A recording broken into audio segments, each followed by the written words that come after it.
আসসালামু আলাইকুম, welcome back to my channel recipe by Sonia new ব্লগে আপনাদের সবাইকে ওয়েলকাম করছি।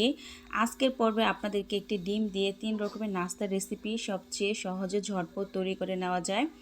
দারুণ মজার একটি বিকেলের নাস্তার রেসিপি তৈরি করে দেখাবো, যেটা আপনারা একবার বানিয়ে কমপক্ষে 1 মাসের মতো সংরক্ষণ করেও খেতে পারবেন। আশা করছি আপনাদের কাছে আমার আজকের রেসিপিটি ভালো লাগবে। নাস্তাটি তৈরি করতে প্রথমে আমি একটা মিক্সিং বোল নিয়ে নিছি। এখন দিয়ে দিব মেজারমেন্ট কাপের 2 কাপ ময়দা। আপনারা চাইলে এখানে আটা ইউজ করতে পারেন, তাতে কোনো সমস্যা নেই। স্বাদ মতো কিছুটা লবণ দিয়ে দিলাম। আমি 1 টেবিল চামচের মতো কালো জিরা ইউজ করতেছি। এখন একটা হ্যান্ড উইচ দিয়ে আমি সবগুলো মিক্সড করে নিব। ডিম ভেঙে আমি দিয়ে দিব ময়দার ভিতরে। আপনারা চাইলে এখানে 2টা ইউজ করতে পারেন, তবে আমি আজকে একটি দিয়েই করে আপনাদের দেখাবো। এখানে আমি চিনি দিয়ে দিচ্ছি প্রায় 1 কাপের মতো। আপনারা চাইলে মিষ্টির পরিমাণটা কম বেশি করে দিয়ে দিতে পারেন, তাতে কোনো সমস্যা নেই। রান্নার যে রেগুলার তেল, ওইটা আমি 2 টেবিল চামচ দিয়ে দিছি। এখন হাত দিয়ে আমি একটা ডো বানিয়ে নিব। এখানে আমি সামান্য পরিমাণ কিছুটা পানি ইউজ করতেছি। আপনারা পানির পরিমাণটা কম বেশি করে দিয়ে দিতে পারেন। এখন আমি একটা খামির তৈরি করে নিব। ডোটা বেশি শক্তও হবে না, নরমও হবে না। দেখুন আমি পারফেক্ট একটা ডো বানিয়ে নিছি। আমার হাতে কিন্তু এখনও কিছুটা ডো লেগে থাকেনি। এখন আমি রেস্টে রেখে দিব 10 মিনিটের জন্য। 10 মিনিট পরে ফিরে আসলাম। দেখুন কতটা সফট হয়ে গেছে। আমি হাত দিয়ে ডোটা আবার একটু মথে নিব। এখন আমি হাত দিয়ে স্প্রেড করে নিব ডোটা। ছুরির সাহায্যে 2টা ভাগ করে নিব। এক টুকরা আমি নিয়ে নিছি। এখন এটা দিয়ে আমি বড় একটা রুটি বেলে নিব। বেশি মোটাও হবে না, পাতলাও হবে না। আমার আজকের রেসিপিটি যদি আপনাদের কাছে ভালো লেগে থাকে তাহলে প্লিজ একটা লাইক দিবেন। এভাবে আমি সম্পূর্ণ রুটিটা বেলে নিব। রুটি আমার বেলা শেষ। আপনাদের আমি একটু দেখাচ্ছি মানে কেমন হবে। রুটিটা বেশি মোটাও হবে না, আবার পাতলাও হবে না। এখন আমি এই পিঠাটা বানাবো। একটা স্টিলের গ্লাস নিয়ে নিছি। এখন আমি এক পাশ থেকে একটা অংশ কেটে নিব। এটা আমি বাদ দিয়ে দিব। গ্লাস দিয়ে এখন আমি পিঠার যে শেপ ওইটা আমি দিয়ে দিব। আপনারা চাইলে এটা যদি হাতের কাছে কোনো কুশি কাটা থাকে ওইটা দিয়েও আপনারা বানিয়ে নিতে পারেন। দেখুন পিঠাটা কিছুটা চাঁদের মতো দেখা যায়, তাই এই পিঠার নাম আমি চাঁদ পিঠা দিছি। এখন আমি সেম প্রসেসে সবগুলো পিঠাই আমি এভাবে কেটে নিব। খুব ইজিলিভাবে দেখুন আমি কিভাবে কাটতেছি। অনেক সহজে আপনারা এই পিঠাটা তৈরি করে নিতে পারেন।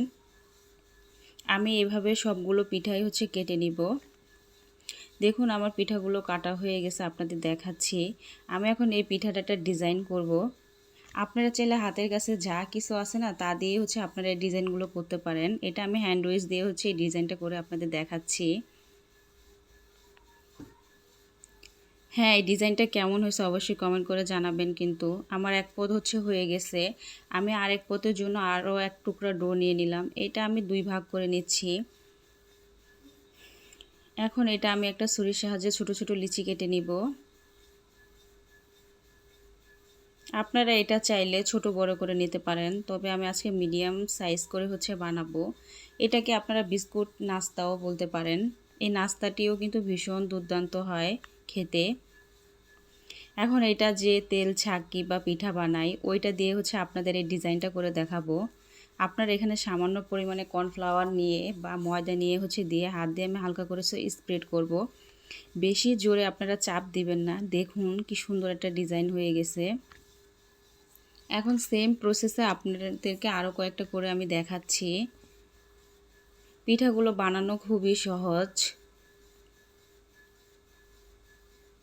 আমি এটা একটা ছুরির সাহায্যে আপনাদের তুলে দেখাচ্ছি। দেখুন ডিজাইনটা কতটা সুন্দর লাগে।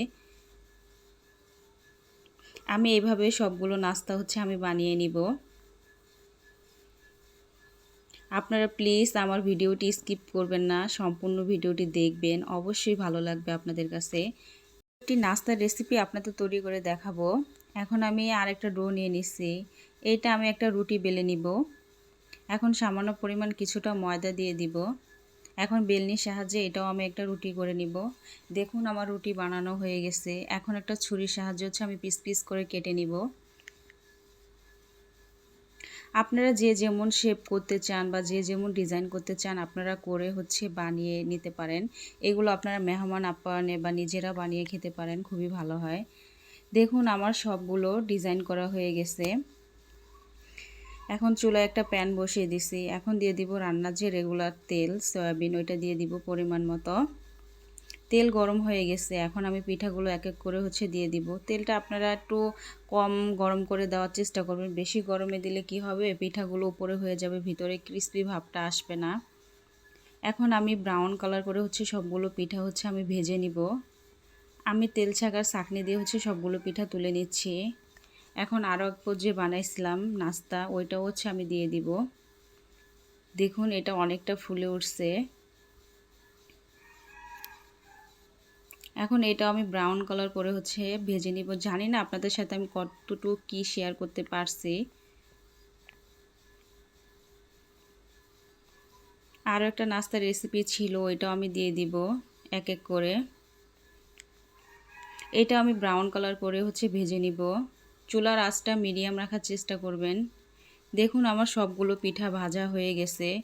আশা করছি আমার আজকের রেসিপিটি আপনাদের কাছে অনেক ভালো লাগছে। যদি ভালো লেগে থাকে তাহলে প্লিজ আমার চ্যানেলটা সাবস্ক্রাইব করে দিবেন, পাশে থাকা বেল বাটন প্রেস করবেন। আপনাদের এই পিঠাটা দেখাচ্ছি, দেখুন কতটা শব্দ হচ্ছে, আপনারা তো শুনেই বুঝতেছেন। এখন আপনাদের একটা পিঠা আমি ভেঙে দেখাবো। ভিতরটা দেখুন কতটা সুন্দর হয়েছে, ক্রিস্পি হয়েছে। এই পিঠাটা আপনারা একবার বানিয়ে মাছ জুড়ে খেতে পারেন। আপনারা অবশ্যই এভাবে বাসায় ট্রাই করবেন। আর হ্যাঁ, খেয়ে কেমন লাগলো কমেন্ট করতে ভুলবেন না কিন্তু। এরকম মজার মজার রেসিপি পেতে অবশ্যই আমার চ্যানেলটা সাবস্ক্রাইব করবেন, পাশে থাকা বেল বাটন প্রেস করবেন। Thank you for watching my video. Okay, আল্লাহ হাফেজ।